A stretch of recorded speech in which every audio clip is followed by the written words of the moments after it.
Hi hello ನಮಸ್ತೆ, ನಾನು ನಿಮ್ಮ ಪ್ರೀತಿಯ ನೈನಾ ಕುಬ್ಸದ್. ನೀವು ನೋಡ್ತಾ ಇದ್ದೀರಾ ನೈನಾ ಯೂಟ್ಯೂಬ್ ಚಾನಲ್. ಇವತ್ತಿನ ದಿನ ಒಬ್ಬ ರೀತಿ ಕೆಂಪದಾಗಿರೋ ಪುರಿ ಮತ್ತು ಬೆಟಗೇರಿ ಚಟ್ನಿಯ ಬಗ್ಗೆ ಇನ್ನೊಂದು ಸ್ಟೋರಿ. ಏನಪ್ಪ ಅಂದರೆ, ಒಂದು ಕಪ್ಪು ಒಂದು ಬೌಲು ಮೈದಾ ಹಿಟ್ಟು ಮತ್ತು 1/4 ಬೌಲು ಗೋಧಿ ಹಿಟ್ಟನ್ನು ತೊಗೊಂಡಿದ್ದೀನಿ. ನೀವು ಮೈದಾ ಬೇಕಾದರೆ ಸ್ಕಿಪ್ ಮಾಡಿ ಬರೀ ಗೋಧಿ ಹಿಟ್ಟಿಂದ ಮಾತ್ರ ಮಾಡ್ಬೋದು. ಇನ್ನು ಅದಕ್ಕೆ ಒಂದು ಚಿಟಿಕೆ ಉಪ್ಪನ್ನು ಹಾಕ್ಕೊಂಡು ನೀರನ್ನು ಹಾಕ್ಕೊಂಡು ಕಲಿಸ್ಬೇಕು. ಕೆಲವೊಬ್ರು ಹೇಳ್ತಾರೆ ಪುರಿ ಮಾಡೋದು ತುಂಬ ಎಣ್ಣೆ ಹಿಡಿದಿತ್ತು, ಹಿಟ್ಟು ಯಾವ ಥರ ಇದ್ದರೆ ಪುರಿ ಚೆನ್ನಾಗಿ ಬರುತ್ತೆ ಅನ್ನೋದೆಲ್ಲದನ್ನು ಇದರಲ್ಲಿ ತಿಳಿಸ್ಕೊಡ್ತಾ ಇದ್ದೀನಿ.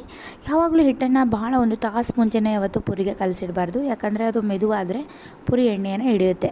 ಯಾವಾಗಲೂ ಪುರಿ ಹಿಟ್ಟು ಸ್ವಲ್ಪ ಗಟ್ಟಿಯಾಗಿರಬೇಕು, ತೀರಾ ಮೆದುವೂ ಅಲ್ಲ ತೀರಾ ಗಟ್ಟಿನೂ ಅಲ್ಲ.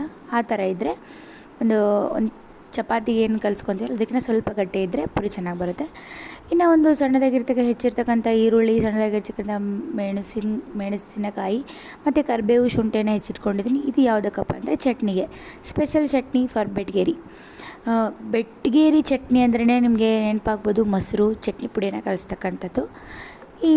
ಇಲ್ಲಿ ಒಂದು ಪಾತ್ರೆಗೆ ಸ್ವಲ್ಪ 1 ಟೇಬಲ್ ಸ್ಪೂನ್ ಎಣ್ಣೆಯನ್ನು ಹಾಕ್ಕೊಂಡ್ಬಿಟ್ಟು, ಎಣ್ಣೆ ಕಾದ್ಮೇಲೆ ಸಾಸಿವೆ ಜೀರಿಗೆ ಹಾಕ್ಕೊಂಡು ಸಣ್ಣದಾಗಿ ಹೆಚ್ಚಿರ್ತಕ್ಕಂಥ ಕರಿಬೇವು ಮೆಣಸಿನ್ಕಾಯನ್ನು ಹಾಕಿ ನೀಟಾಗಿ ಫ್ರೈಯನ್ನು ಮಾಡ್ಕೊಳ್ಳೋಣ. ಈರುಳ್ಳಿಯನ್ನು ಕೂಡ ಅದರಲ್ಲೇ ಸೇರಿಸ್ಬಿಟ್ಟು ನೀಟಾಗಿ ಒಂದು ಒಗ್ಗರಣೆಯನ್ನು ರೆಡಿ ಮಾಡ್ಕೊಳ್ಳೋಣ. ಈ ಒಂದು ಈರುಳ್ಳಿ ನೀಟಾಗಿ ಬೆಂದರೆ ಒಂದು ಪಲ್ಯ ತುಂಬ ಚೆನ್ನಾಗಿ ಬರುತ್ತೆ. ಇನ್ನು ಇದೊಂದು ಸ್ಪೆಷಲ್ ಏನಪ್ಪ ಅಂತಂದರೆ, ಇದಕ್ಕೆ ನಾವು ಪುಟಾಣಿ ಹಿಟ್ಟನ್ನು ಹಾಕೋದೇ ಒಂದು ಬೆಟಗೇರಿ ಚಟ್ನಿಯ ಸ್ಪೆಷಾಲಿಟಿ. ಇದಕ್ಕೆ ಸ್ವಲ್ಪ ಅರಿಶಿನ ಪುಡಿಯನ್ನು ಹಾಕಿಬಿಟ್ಟು ನಾವೇನು ಮಾಡೋಣ, ಇದನ್ನು ಒಂದು ಕಡೆ ಕೂಲಾಗಲಿಕ್ಕೆ ಇಡೋಣ. ಇನ್ನು ನೀವು ನೋಡ್ತಾ ಇದ್ರೆ ಕೂಲಾಗಿದೆ ಇದು. ಇದಕ್ಕೆ ಮತ್ತು ಬೇರೆ ಏನೂ ಸೇರಿಸೋ ಅವಶ್ಯಕತೆಯೇ ಇಲ್ಲ. ನಾವು ಇನ್ನು ಮೊಸರನ್ನ, ಗಟ್ಟಿ ಮೊಸರು ಇದ್ದರೆ ಸ್ವಲ್ಪ ನೀರನ್ನು ಆ್ಯಡ್ ಮಾಡಿಕೊಂಡು ಮೊಸರನ್ನ ಅದಕ್ಕೆ ಒಗ್ಗರಣೆಗೆ ಹಾಕ್ಕೊಳ್ಳಿ. ಒಗ್ಗರಣೆ ಆರಿರಬೇಕು, ಆರಿದರೆ ಮಾತ್ರ ಚೆನ್ನಾಗಾಗುತ್ತೆ, ಇಲ್ಲ ಹುಳಿ ಹುಳಿ ಆಗಿಬಿಡುತ್ತೆ. ಇನ್ನು ಒಂದು ಬೌಲಲ್ಲಿ ಸಣ್ಣದಾಗಿ ಪುಟಾಣಿ ಪುಡಿಯನ್ನು ಮಾಡಿಟ್ಕೊಂಡಿದ್ದೆ, ಅದನ್ನು ಕೂಡ ಹಾಕಿಬಿಟ್ಟು ಕೈ ಆಡ್ತಾ ಇದ್ದೀನಿ. ನೋಡಿಕೊಂಡು ಕ್ವಾಂಟಿಟಿಗೆ ತಕ್ಕ ಹಾಗೆ ನೀವು ಹಾಕ್ಕೊಳ್ಳಿ. ಮೊಸರು ಕಡಿಮೆ ಅನ್ನಿಸ್ತು ಅಂದರೆ ಮೊಸರು ಹಾಕ್ಕೊಳ್ಳಿ. ಹಿಟ್ಟು ಥರ ಮಾಡ್ಕೊಳಕ್ಕೆ ಹೋಗಬೇಡಿ.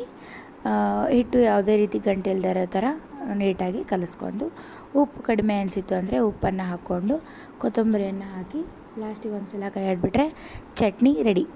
ಇನ್ನು ಪುರಿ ಹಿಟ್ಟನ್ನು ಕಲಸಿಟ್ಟಿದ್ವಿ, ನೋಡ್ತಿರ್ಬೋದು ಎಷ್ಟು ನೀಟಾಗಿ ಮೆದುವಾಗಿ, ಭಾಳ ಮೆದುವೂ ಆಗಿಲ್ಲ ಭಾಳ ಗಟ್ಟಿನೂ ಇಲ್ಲ, ಒಂದು ಮೀಡಿಯಮ್ ಆಗಿ ಇದೆ. ಇನ್ನು ಪುರಿಯನ್ನು ಲಟ್ಟಿಸ್ಕೊಳ್ಳೋಣ. ಪುರಿ ಯಾವತ್ತು ತೆಳ್ಳಗೆ ಲಟ್ಟಿಸಬಾರ್ದು. ಪುರಿಯನ್ನು ನಾವು ಭಾಳ ತೆಳ್ಳಗೆ ಲಟ್ಟಿಸ್ಬಿಟ್ರೆ ಅದು ಉಬ್ಬೋದಿಲ್ಲ. ಹಾಗಂತ ಭಾಳ ದಪ್ಪನೂ ಲಟ್ಟಿಸ್ಬಾರ್ದು. ಭಾಳ ದಪ್ಪ ಲಟ್ಟಿಸಿದ್ರೆ ಹಿಟ್ಟಿಟ್ಟು ಮೇಲ್ಗಡೆ ಒಂದು ಪದರ ಉಬ್ಬಿಟ್ರೆ ಕೆಳಗಡೆಯಿಂದ ದಪ್ಪ ಆಗಿರುತ್ತೆ. ಹಾಗಾಗಿ ಪುರಿಯನ್ನು ನೋಡಿಕೊಂಡು ನೀಟಾಗಿ ಮೀಡಿಯಮ್ ಸೈಜು ಲಟ್ಟಿಸ್ಕೋಬೇಕು. ಪುರಿಯನ್ನು ನೋಡಿದ ಎಣ್ಣೆಗೆ ಹಾಕಿದ ತಕ್ಷಣ ಉಬ್ಬಿಬಿಡುತ್ತೆ. ಇನ್ನು ಉಬ್ಬಿದ ಪುರಿಯನ್ನು ಒಂದು ಪ್ಲೇಟಲ್ಲಿ ಇಡ್ತಿದ್ದೀನಿ. ಒಂದು ಕಡೆ ಬೆಟಗೇರಿ ಚಟ್ನಿ ಅದ್ರ ಜೊತೆ ಸವಿತಾ ಇದ್ದರೆ ಸೂಪರಾಗಿರುತ್ತೆ. ನೀವು ಕೂಡ ಮನೇಲಿ ಟ್ರೈ ಮಾಡಿ ಬೆಟಗೇರಿ ಚಟ್ನಿ ಪುರಿ, ತುಂಬ ಟೇಸ್ಟು ತುಂಬ ಚೆನ್ನಾಗಿರುತ್ತೆ. ನಾನು ಕೂಡ ಇದನ್ನ ಮೊದಲನೇ ಸಲ ತಿಂದಾಗ ಏನಪ್ಪ ಇದು ಒಗ್ಗರಣೆಗೆ ಮೊಸರು ಹಿಟ್ಟು ಕಲಸಿ ಏನೋ ಡಿಫ್ರೆಂಟ್ ಆಗಿದೆ, ಟೇಸ್ಟ್ ಹೆಂಗಿರುತ್ತೋ ಏನೋ ಅಂತ ಅಂದ್ಕೊಂಡಿದ್ದೆ. ಆದರೆ ನಾನು ಅದನ್ನ ಒಂದು ಸಲ ತಿಂದಮೇಲೆ ಪದೇ ಟಿಫನ್ಗೆ ಆವಾಗ ಇದನ್ನೇ ಮಾಡ್ತಿರ್ತೀನಿ. ನೀವು ಕೂಡ ಮಾಡ್ಕೊಳ್ಳಿ. ಬಾಯ್.